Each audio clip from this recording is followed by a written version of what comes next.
Dengan perhitungan presisi dan keberanian, pelajar ini berhasil menerbangkan helikopter rakitan sendiri. Satu eksperimen, sejuta pelajaran tentang teknologi dan ketekunan. Membuat helikopter sendiri sebenarnya sangat mudah dengan bahan-bahan sederhana yang bisa kamu dapatkan dari sampah. Kamu bisa merakit dan menghasilkan helikopter buatanmu sendiri. Pada video kali ini, kami akan memberikan beberapa dasar pembuatan helikopter buatan sendiri yang sebagian besarnya terbuat dari logam bekas. Pada video ini, kita akan membuat model helikopter yang berfungsi dalam skala penuh dari awal hingga akhir. Pertama, kamu akan membutuhkan logam yang ringan tetapi kuat. Aluminium adalah yang terbaik karena ringan, tetapi logam besi juga bisa digunakan. Dan kamu juga akan membutuhkan mesin. Pertama, nyalakan helikopter dengan merakit rangka dari tabung berbentuk logam.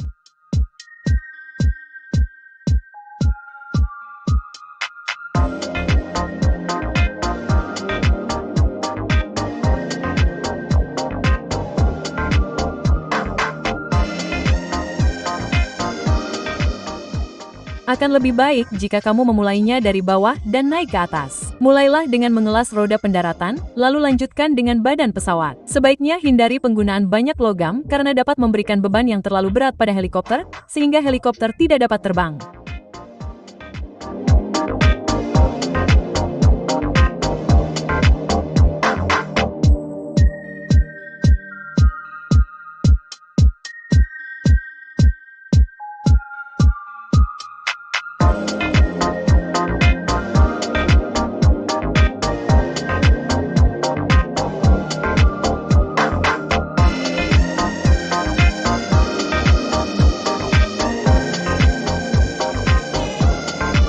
Hei, hei, hei.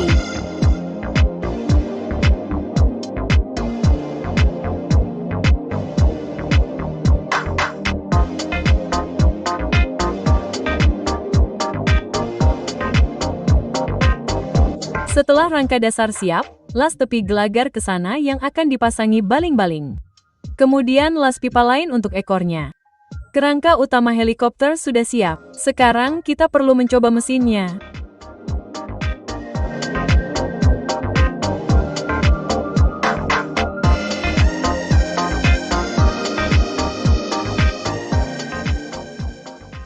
Seharusnya kita berhasil menemukan mesin seperti itu, tetapi masalahnya muncul dari sini. Bagaimana kita dapat memindahkan putaran poros baling-baling ke poros tegak baling-baling helikopter? Ini seharusnya bekerja seperti ini.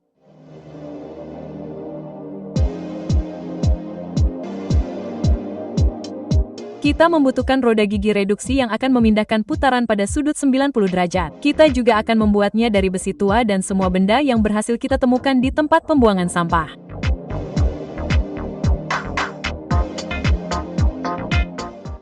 Kita membutuhkan 2 sudut, 4 bantalan identik dan roda gigi cluster planet dari diferensial mobil, sepasang poros dan wadah untuk bantalan dari tabung.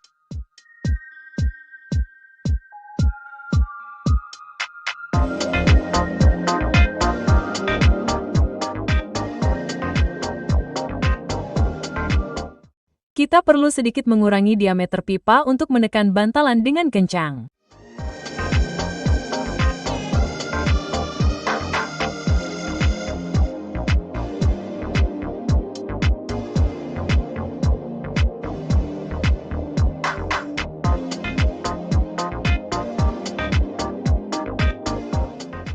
Kita akan menggunakan alat pres untuk memasang roda gigi cluster planet pada poros, sementara alat pres yang memasang roda gigi itu sendiri memotong alur pada poros.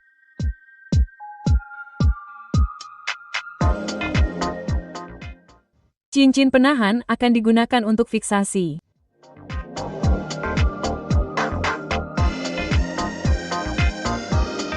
Bagian yang sudah siap harus ditekan ke dalam wadah dengan bantalan.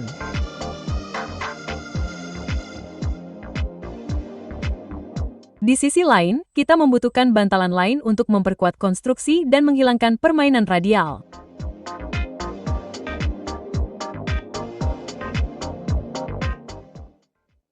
Bagian kedua sudah akan berisi roda gigi cluster planet kecil yang tidak memiliki alur. Supaya tidak bisa berputar pada poros, kita buat slot untuk roller spline pada detailnya. Kita butuh casing untuk kedua detail ini yang akan kita buat dari sudut.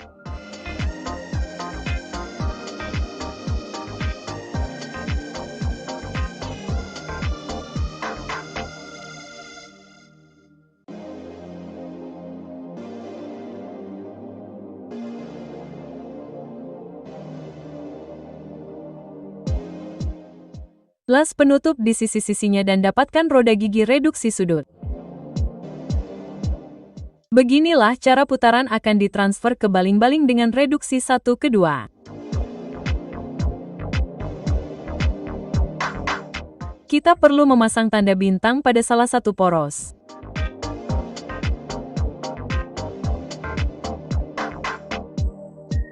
Kita ingin mentransmisikan putaran ke gearbox sudut dari mesin melalui sirkuit. Sprocket tambahan akan digunakan sebagai spacer.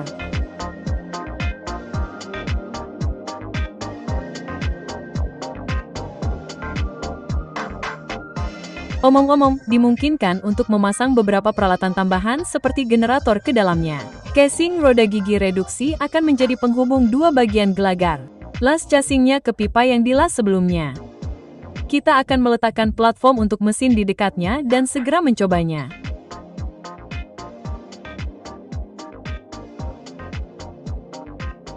Kita pasang sprocket dan pasang di sirkuit. Ternyata ada juga reduksi 1/4. Secara keseluruhan, ada 3 roda gigi reduksi dalam konstruksi dan jumlah totalnya sekitar 1 hingga 16. Ini sekitar 300 putaran baling-baling dengan syarat mesin menghasilkan 4.000 putaran per menit. Sebelum pengujian, kami memperkuat gelagar karena menjuntai setelah sedikit menekan sirkuit. Sekarang kami dapat menyalakan mesin dan melakukan pengujian. Tampaknya semuanya baik-baik saja pada kecepatan maksimum. Sirkuit tidak terbang dan semuanya berputar tanpa masalah. Itu berarti kami dapat beralih ke perpanjangan poros roda gigi reduksi sudut. Panas. Hei, panas.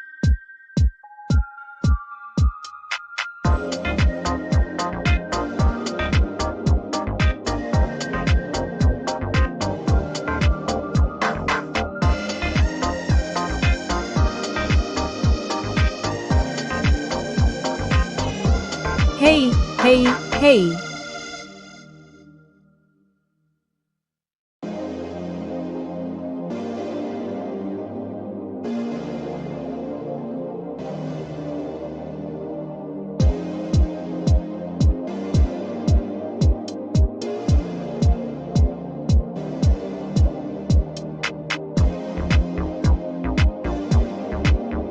Hei, hei, hei.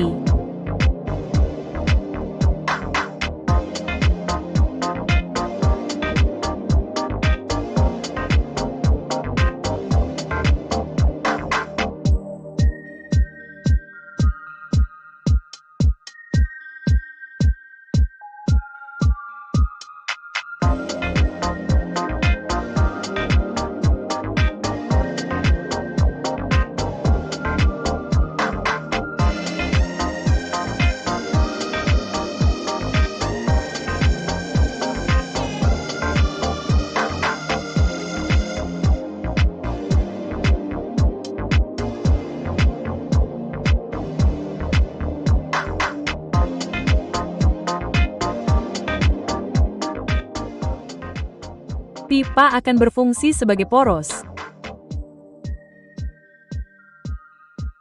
Kami harus menajamkan sedikit poros roda gigi reduksi agar pipa dapat terpasang dengan erat.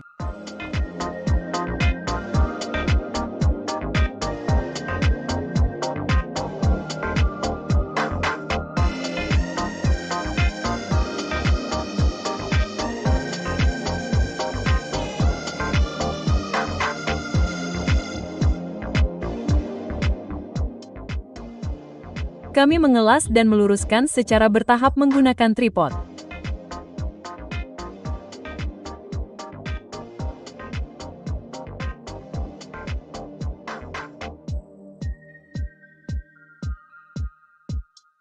Di bagian atas pipa, akan ada batang adaptor. Selanjutnya, kami memasang casing dari pipa pada poros yang memanjang. Kami menempatkan bantalan rumah di atas.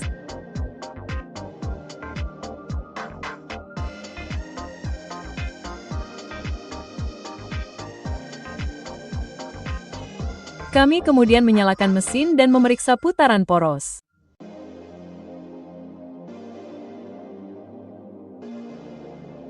Anggota putar dari mobil cebol akan berfungsi sebagai basing untuk baling-baling pengangkat.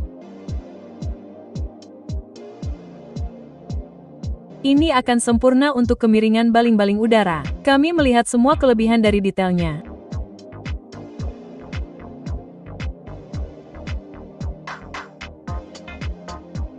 Kami menajamkan konektor untuk basing dan sumbu roda gigi reduksi.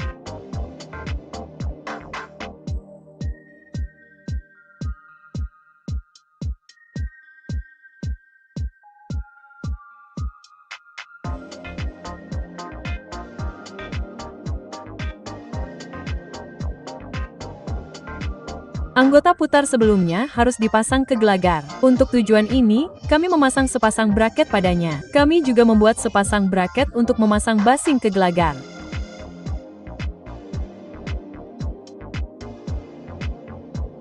Basing akan dipasang ke kemudi melalui tuas dan helikopter akan dapat terbang maju mundur tergantung pada cara baling-baling udara dimiringkan.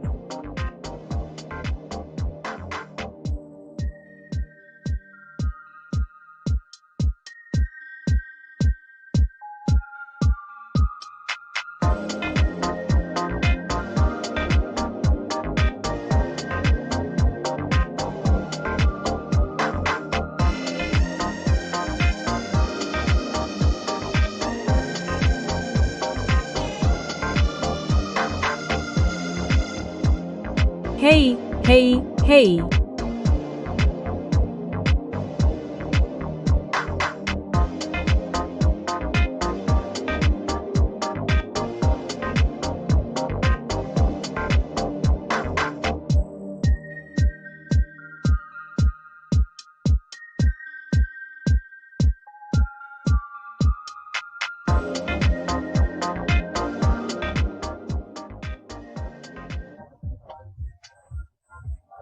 Baling-baling udara itu sendiri akan dibuat dari lembaran logam serta dalam permainan untuk memperkuat. Dalam konstruksinya, kami melihat dua yang tersisa dari tabung bentuk.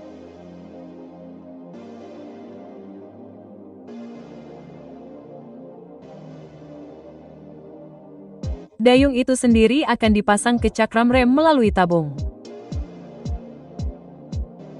Bilah rotor harus dibuat sedemikian rupa sehingga dapat mengikuti aerodinamika udara agar helikopter dapat terbang.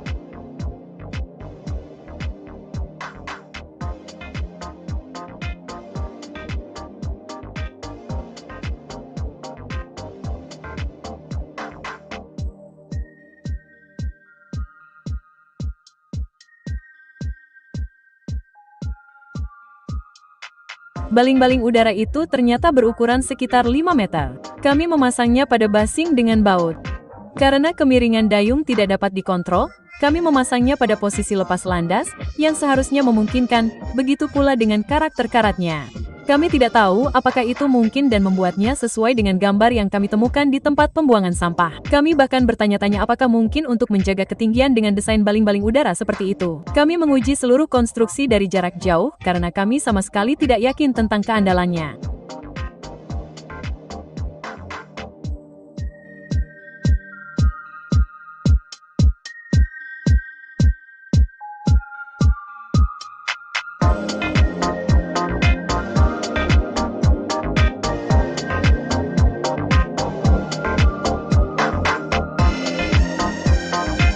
Hei, hei, hei.